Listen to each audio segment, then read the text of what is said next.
നമ്മുടെ സുജിത് ഭക്തൻ പുള്ളി ഒരു ട്രാവൽ ബ്ലോഗറാണ്, യൂട്യൂബറാണ്, ഭയങ്കര സംഭവമാണ്. ഇടയ്ക്ക് പുള്ളി ഇങ്ങനത്തെ ഓരോ കോൺട്രവേഴ്സിയൊക്കെ കൊണ്ടുവരും. പുള്ളി ഒരു 2-3 മാസം മുമ്പ് ഞാൻ കണ്ടതാണ്. ആരോ ഒരാൾ പുള്ളിക്ക് ഇമെയിൽ അയക്കുന്നു എന്നും പറഞ്ഞ്, മെസ്സേജ് അയക്കുന്നു, മറ്റേ കമൻറ്റ് ചെയ്യുന്നു എന്നൊക്കെ പറഞ്ഞ് അതൊരു കോൺട്രവേഴ്സി ആയിരുന്നു.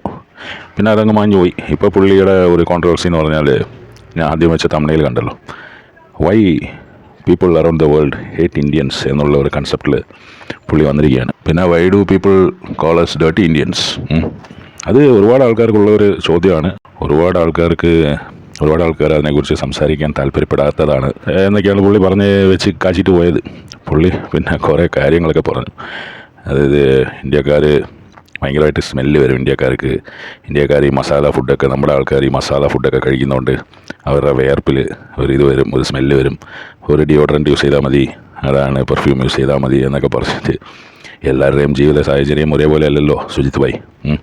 ഒരുപാട് ആൾക്കാർ ഈ വെളി രാജ്യങ്ങളിലൊക്കെ പോകുന്നത് കഷ്ടപ്പെട്ട് ജീവിക്കുകയാണ്. അവർ ചെയ്യുന്ന ജോലികളൊക്കെ കണ്ടു കഴിഞ്ഞാൽ, അവർക്ക് കിട്ടുന്ന സാലറി കണ്ടു കഴിഞ്ഞാൽ നമ്മൾ ശരിക്കും ഞെട്ടിപ്പോവും. അത് നിങ്ങൾക്കൊന്നും അത് പറഞ്ഞാൽ മനസ്സിലാവുമെന്ന് എനിക്കറിയില്ല. പ്രത്യേകിച്ച് ഈ മിഡിൽ ഈസ്റ്റേൺ രാജ്യങ്ങളിലൊക്കെ ഉള്ള ആൾക്കാർ, കുറേ ഇന്ത്യൻസ് ഉണ്ട്, നമ്മുടെ മലയാളീസ് ഒരുപാടുണ്ട്. ഒരുപാട് ആൾക്കാർ വളരെ കഷ്ടപ്പെട്ടാണ് അവർ ജീവിക്കുക. അവരുടെ ജീവിത രീതി കണ്ടു കഴിഞ്ഞാൽ പിന്നെ അവർക്ക് ഒരു കുഴപ്പമെന്ന് പറഞ്ഞാൽ കാശ് മിച്ചം പിടിക്കുക, എന്നിട്ട് ഫാമിലിക്ക് അയക്കുക, അങ്ങനെ ഒരു കുഴപ്പമുണ്ട്. അതൊരു കുഴപ്പമായിട്ട് എനിക്ക് തോന്നുന്നില്ല, അവരുടെ ജീവിത സാഹചര്യമാണ്. പക്ഷേ പുള്ളി പറയുന്ന പോലെ ഈ ഒരു സൊസൈറ്റിയിൽ ചെല്ലുമ്പോൾ കുറച്ച് പ്രസൻറ്റബിൾ ആയിരിക്കണം, ഒരു സ്കൂളിൽ പോകുമ്പോൾ പ്രസൻറ്റബിൾ ആയിരിക്കണം, ഇതൊക്കെ ശരിയാണ്. പക്ഷേ ജീവിതത്തിൽ അങ്ങനെയല്ലല്ലോ.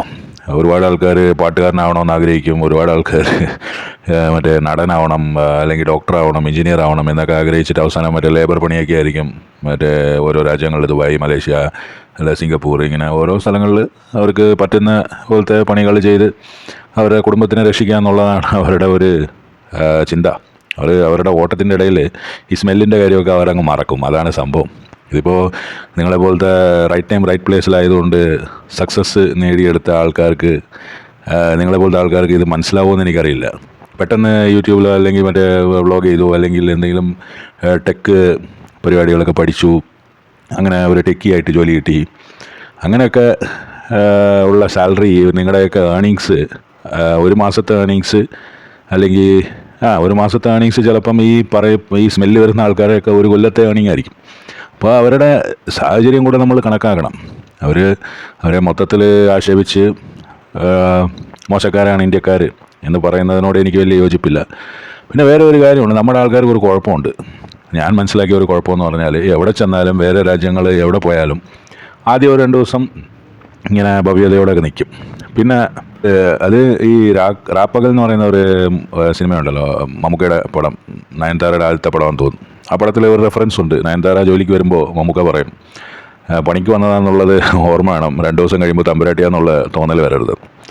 ആ ഒരു പ്രശ്നം നമ്മുടെ ആൾക്കാർക്കുള്ളതാണ്. ഇപ്പോൾ ഇംഗ്ലണ്ടിൽ പോയി കഴിഞ്ഞാൽ ഇംഗ്ലീഷുകാരനെക്കാട്ടിലും കൂടുതൽ ഇംഗ്ലീഷുകാരനായിട്ട് നമ്മൾ മാറും. അല്ലെങ്കിൽ അമേരിക്കയിൽ പോയി കഴിഞ്ഞാൽ അമേരിക്കക്കാരനെക്കാട്ടിലും കൂടുതൽ സ്റ്റൈലും മറ്റേ ഊളത്തറയൊക്കെ കാണിക്കാൻ നമ്മുടെ ആൾക്കാർ ശ്രമിക്കും. അപ്പോൾ ഈ ടോപ്പിക് എന്ന് പറയുന്നത് സ്റ്റൈൽ ഇല്ലാത്തതിനെ കുറിച്ചാണ്. പക്ഷേ ഈ സ്റ്റൈൽ ഇല്ലാത്ത കാരണം മാത്രമല്ല ഇന്ത്യക്കാരെ വെളി രാജ്യങ്ങളിൽ വെറുക്കുന്നത്. UAE-യിൽ ഒരുപാട് കാസർഗോഡ്, കണ്ണൂർ, മലപ്പുറം ഈ ഏരിയയിൽ നിന്നുള്ള പിള്ളേർ ഞാൻ തന്നെ കണ്ടിട്ടുണ്ട്. അറബികളെ പോലെ ഡ്രസ്സ് ചെയ്ത്, അറബി തന്നെ, തനി അറബി ചെക്കൻ, കൊച്ചു പിള്ളേരെ. പിന്നെ കള്ളവും പറയും, അറബിയാണെന്നുള്ള കള്ളത്തരവും കാണിക്കും. ഇങ്ങനെ കുറേ വൃത്തിയായിട്ട പരിപാടികൾ നമ്മുടെ ആൾക്കാർക്കുണ്ട്. അപ്പോൾ അതൊന്നും പോയിൻ്റ് ഔട്ട് ചെയ്യാതെ നമ്മൾ ഈ സ്മെല്ലിനെ കുറിച്ച് മാത്രം സംസാരിച്ചിട്ട് കാര്യമില്ല എന്നാണ് എനിക്ക് തോന്നുന്നത്. നമ്മുടെ ആൾക്കാർക്ക് ഉള്ള കുഴപ്പങ്ങൾ എന്ന് പറഞ്ഞാൽ, ഒരു രാജ്യത്ത് പോയി കഴിഞ്ഞാൽ ആ രാജ്യം നമ്മുടെയാണ്, ആ രാജ്യം നമ്മുടെയാണ്, നമ്മുടെ സ്വന്തം പോലെ നോക്കണമെന്നുള്ള ആ ഫീലിംഗ് നല്ലതാണ്. പക്ഷേ നമ്മുടെ ആൾക്കാരുടെ ഫീലിംഗ് അതല്ല. ഇവിടെ എന്തും പറ്റും, ഇതല്ലേ, എന്താണ്. മല്ലു ട്രാവലർ എന്ന് പറയുന്ന ഒരു വ്ളോഗർ ഉണ്ടല്ലോ, പുള്ളി സ്ത്രീ വിഷയം പ്രശ്നം ഒക്കെ ആയപ്പോൾ പുള്ളി കാനഡയിലായിരുന്നു.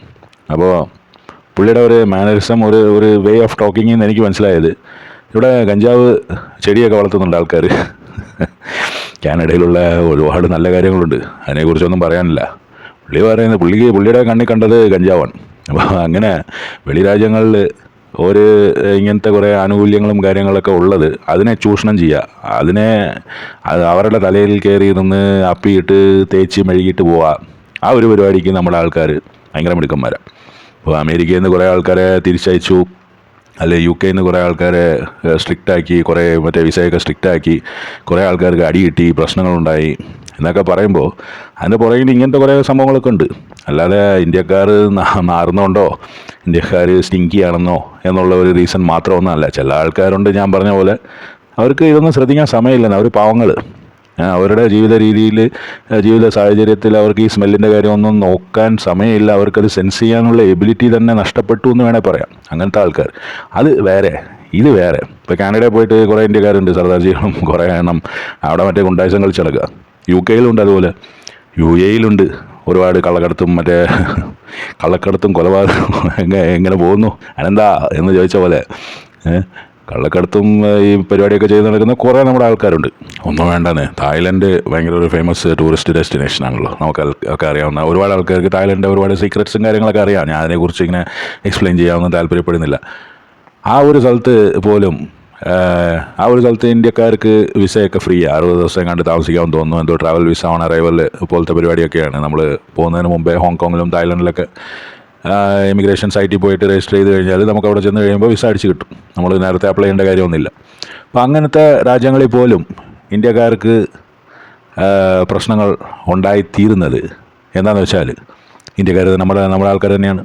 നമ്മുടെ ആൾക്കാരെന്ന് പറയുമ്പോൾ മലയാളീസ് മാത്രമല്ല, ഉള്ള ഇന്ത്യക്കാരും നമ്മളെ സുജിത്ത് ഭായിയുടെ വീഡിയോയിൽ വേറെ ഒരു കാര്യം പറയുന്നുണ്ട്. തമിഴ്നാട്ടുകാരനെ നമ്മൾ പാണ്ടി സ്മെല്ല് വരും, വൃത്തിയില്ല, ബംഗാളിയുടെ ട്രെയിൻ കണ്ടില്ല, അതായത് എന്നൊക്കെ പറഞ്ഞ് കളിയാക്കും എന്നൊക്കെ പുള്ളി തന്നെ പറയുന്നുണ്ട്. നമുക്ക് അകത്ത് തന്നെ ഇത്ര ഹേറ്റഡാ. അപ്പോൾ നമ്മൾ വേറെ രാജ്യങ്ങളിൽ പോയി കഴിയുമ്പോൾ അവിടുത്തെ അവർ പാമ്പിനെ കഴിക്കുന്നു, അവർ മറ്റേ ഇതിനെ കഴിക്കുന്നു എന്നൊക്കെ പറഞ്ഞിട്ടുള്ള എക്സ്പ്രഷനും കാര്യങ്ങളൊക്കെ ആയിട്ട് ഇത് ലിറ്ററലി ഞാൻ കണ്ടിട്ടുണ്ടെന്ന്. അതുകൊണ്ടാണ് ഞാൻ മറ്റേ സൗണ്ട് ഉണ്ടാക്കിയത്. ഇങ്ങനെ ഒരു പരിപാടി ഉണ്ട് നമ്മുടെ ആൾക്കാർക്ക്. അയ്യേ ചോയ്ക്കോ എന്നുള്ള രീതിയിൽ ഒരു ഭക്ഷണ സാധനത്തിനെ കാണുമ്പോൾ ഒരുത്തൻ കഴിച്ചുകൊണ്ടിരിക്കുക, അതിൻ്റെ ഇടയിൽ പോയിട്ടാണ് ഈ കുണയ്ക്കുന്നത്. അപ്പോൾ ഇങ്ങനത്തെ പരിപാടികളൊക്കെ കാണിക്കുമ്പോൾ പിന്നെ എവിടെയാണ് പോയി നിങ്ങളെ ഇൻവൈറ്റ് ചെയ്യുക?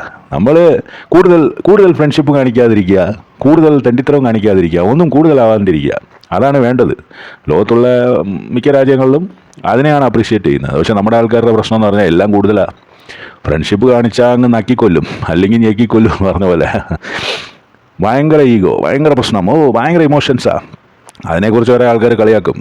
സ്പൈസി ഫുഡ്, സ്പൈസസ് ഒരുപാട് കഴിക്കുന്നതുകൊണ്ട് അവൻ്റെ എല്ലാ മറ്റേ ഇമോഷൻസും വർക്ക് ചെയ്യുന്നുണ്ട്, അവൻ്റെ എല്ലാ നെർവ്സും വർക്ക് ചെയ്യുന്നുണ്ട് എന്നുള്ള ഇതിലൊക്കെ ഒരുപാട് കളിയാക്കലൊക്കെ ഉണ്ട്. അയൽ രാജ്യങ്ങളല്ല, പുറം രാജ്യങ്ങൾ. താഴെയും ഇതൊക്കെ ഇങ്ങനെ പൊയ്ക്കൊണ്ടിരിക്കും, കുതിര ഓടിക്കൊണ്ടേയിരിക്കും, പഴയ അടിച്ചുകൊണ്ടേയിരിക്കും എന്ന് പറഞ്ഞ പോലെ. അതേ എനിക്ക് പറയാനുള്ളൂ. ഇതിനകത്ത് ഇപ്പോൾ ഇന്ത്യൻസിനെ ശരിപ്പെടുത്താൻ നോക്കിക്കഴിഞ്ഞാൽ ചിലപ്പം 100 കൊല്ലം പിടിക്കും. ഇന്ത്യൻസ് എന്ന് പറയുമ്പോൾ നമ്മുടെ ആൾക്കാരെ തന്നെ, ഞാനും ഇന്ത്യനാണ്, നമ്മുടെ ആൾക്കാരെ ശരിപ്പെടുത്താൻ നോക്കിയാൽ ആർക്കും പറ്റില്ല. പിന്നെ നമ്മുടെ ആൾക്കാരെ ഒഴിവാക്കുക എന്ന് പറഞ്ഞാൽ ഇപ്പോൾ അമേരിക്കയിൽ പോലും ഫുള്ളായിട്ട്, അത്രയും വലിയൊരു രാജ്യമാണ്, അത്രയും വലിയൊരു പവറാണ്, അവർക്ക് ഫുള്ളായിട്ട് നാളെ എല്ലാ ഇന്ത്യക്കാരും പുറത്ത് പോടേ എന്ന് പറയാനൊന്നും പറ്റില്ല. കാരണം എന്താണെന്ന് വെച്ചാൽ അവിടെ പോയിട്ട് അവിടുത്തെ കൾച്ചറും അവിടുത്തെ ഇതുമായിട്ടൊക്കെ ഇണങ്ങി ഒട്ടിച്ചേർന്ന് കെട്ടിപ്പുളർന്ന് കിടക്കുന്ന യുവമിഥുനങ്ങൾ എന്ന് പറഞ്ഞ പോലെ നമ്മുടെ ഇന്ത്യക്കാർ, നമ്മുടെ ആൾക്കാരില്ലെങ്കിൽ അവരുടെ കാര്യങ്ങൾ നടക്കില്ല എന്നുള്ള ഒരു സാഹചര്യത്തിലാണ് അവരുള്ളത്. പിന്നെ ഇങ്ങനത്തെ ഓലപ്പാമ്പുകളൊക്കെ കാണിച്ച് പേടിപ്പിക്കുകയൊക്കെ ചെയ്യും ഈ ട്രംപ് പോലത്തെ ആൾക്കാർ. ഇടയ്ക്കൊക്കെ വന്നിട്ട് അങ്ങനത്തെ പരിപാടിയൊക്കെ ചെയ്യും. കാരണം അതിൻ്റെ അടുത്ത് നിൽക്കുന്ന ആളും കൂടെയാണ്, നമ്മുടെ ഇന്ത്യക്കാർ മാത്രമല്ല. പിന്നെ ഈ അമേരിക്ക, ബ്രിട്ടൻ ഇങ്ങനത്തെ രാജ്യങ്ങളുടെയൊക്കെ വേറെ ഒരു പരിപാടി എന്ന് പറഞ്ഞു കഴിഞ്ഞാൽ അവരുടെ നേതാക്കളുമായിട്ട് നമ്മുടെ നേതാക്കൾ ഒരു സുല്ലിലെത്തിയില്ലെങ്കിൽ ഇവർ ക്യാമ്പയിനിങ് തുടങ്ങും. ഒരുപാട് ആൾക്കാർ യൂട്യൂബിലും അതിലും ഫേസ്ബുക്കിലും ഇപ്പോൾ പിന്നെ ഈസിയാണല്ലോ. ഇപ്പോൾ പഴയതുപോലെ മറ്റേ യുദ്ധവും കാര്യങ്ങളൊക്കെ കുറവാണ്. പണ്ടൊക്കെ എന്ന് പറഞ്ഞാൽ ഇങ്ങനെ സ്പൈനെ അയക്കണം, അതയക്കണം, ഇതയക്കണം, അവിടെ പ്രശ്നങ്ങൾ ഉണ്ടാക്കണം, കലാപം ഉണ്ടാക്കണം. ഇപ്പോൾ അതൊന്നുമില്ല. ഇപ്പോൾ എല്ലാം മറ്റേ ഓൺലൈനിലാണല്ലോ. അപ്പോൾ അങ്ങനെയൊക്കെ ഉള്ള സാഹചര്യങ്ങളിൽ ഇങ്ങനത്തെ കാര്യങ്ങളൊക്കെ ഉണ്ടാവും. ഞാൻ പെട്ടെന്ന് നോക്കുമ്പോൾ അവിടെ എവിടെയൊക്കെ ഇന്ത്യക്കാരെ അടിക്കുന്നു. പിന്നെ ഞാൻ പറഞ്ഞല്ലോ, നമ്മുടെ ആൾക്കാർ ചിലർക്കൊക്കെ ഒരു തല്ലുകൊള്ളി സ്വഭാവമുണ്ട്. ഇന്നലെ പോലും അമേരിക്കയിൽ എങ്ങാണ്ട് ടെക്സസിലോ ഡാലസിലെങ്ങാണ്ട് ഒരു ആന്ധ്രാക്കാരനെ വെടിവെച്ച് വന്നിട്ടുണ്ട്. ആന്ധ്രാക്കാരനെ വെടിവെച്ച് വന്നത് ശരിയാണെന്നല്ല ഞാൻ പറയുന്നത്. പക്ഷേ ആന്ധ്രാക്കാരൻ എന്ത് കാണിച്ചു എന്നും കൂടെ നമ്മൾ മനസ്സിലാക്കിയിരിക്കുന്നത് നല്ലതാണ്. കാരണം അമ്മാതിരി ഷോയാണ്. അവിടെ പോയിട്ട് അവരുടെ രാജ്യത്തിൽ പോയിട്ട് അവർക്ക് ഡിസ്റ്റർബൻസ് ഉണ്ടാക്കാതെ അവിടെ ജീവിക്കുക, ഇങ്ങ് പോരുക, കാശുണ്ടാക്കുക, ഇതാണ് ചെയ്യേണ്ടത്. പക്ഷേ അവിടെ പോയി കഴിയുമ്പോൾ ആദ്യം ചെയ്യുന്ന പരിപാടി എന്ന് പറഞ്ഞാൽ അവരെ ഡിസ്റ്റർബ് ചെയ്യുക, അവരുടെ അടുത്ത് കൂടുതൽ ഫ്രണ്ട്ഷിപ്പ് കാണിക്കാൻ പോവുക, അല്ലെങ്കിൽ കൂടുതൽ എനിമിറ്റി ആയിട്ട് അത് ആ ഈഗോ ഇങ്ങനെ മനസ്സിൽ കൊണ്ട് നടക്കുക. അവനെ ഞാൻ വെറുതെ വിടത്തില്ല കേട്ടോ, അവന് ഞാൻ പണി കൊടുക്കും കേട്ടോ എന്നുള്ള ഈ മയിര് സ്വഭാവം ഉണ്ടല്ലോ, ആ സ്വഭാവം നമ്മുടെ ആൾക്കാർ കൂടുതലാണ്. അപ്പം അങ്ങനെയൊക്കെ ഉള്ള സാഹചര്യങ്ങൾ കാരണം ഇങ്ങനത്തെ പ്രശ്നങ്ങളൊക്കെ ഉണ്ടാകുന്നു. അല്ലാതെ ഇതൊരു നാറ്റത്തിൻ്റെയോ വേർപ്പിൻ്റെയോ മസാലയുടെയോ മാത്രമൊന്നും കാര്യമാണെന്ന് എനിക്ക് തോന്നുന്നില്ല. ഇതിൻ്റെ പുറകിലൊരു വലിയൊരു ഹേറ്റ്രഡ് ഉണ്ട്. മനുഷ്യൻ്റെ ഒരു സാധാരണ സ്വഭാവമാണിത്. മനുഷ്യൻ്റെ സ്വഭാവം എന്ന് പറഞ്ഞാൽ തമ്മിൽ ഹേറ്റ്രഡാണ്. പക്ഷെ അത് വെളി രാജ്യങ്ങളിലൊക്കെ കുറച്ച് പോളിഷ്ഡായിട്ട് അവർ പുറത്തിങ്ങനെ വലുതായിട്ട് കാണിക്കുന്നില്ലെന്നേ ഉള്ളൂ. പക്ഷെ എന്നാലും മനസ്സിലുണ്ടേ. ഇംഗ്ലീഷുകാരനെ കണ്ടുകൂടാ. ഇംഗ്ലീഷുകാരൻ ഇന്ത്യക്കാരനെ കാണുമ്പോൾ കൂടുതൽ അടുക്കാൻ ശ്രമിക്കും. ഇന്ത്യക്കാരനാണെങ്കിൽ കയറി അവൻ്റെ തലയിൽ അവൻ്റെ തോളത്തിരിക്കും. അപ്പം അവൻ പോടാൻ വരുമെന്ന് പറയും. ഇതൊക്കെയാണ് സംഭവിച്ചുകൊണ്ടിരിക്കുന്നത്. എന്താണേലും കൊള്ളാം.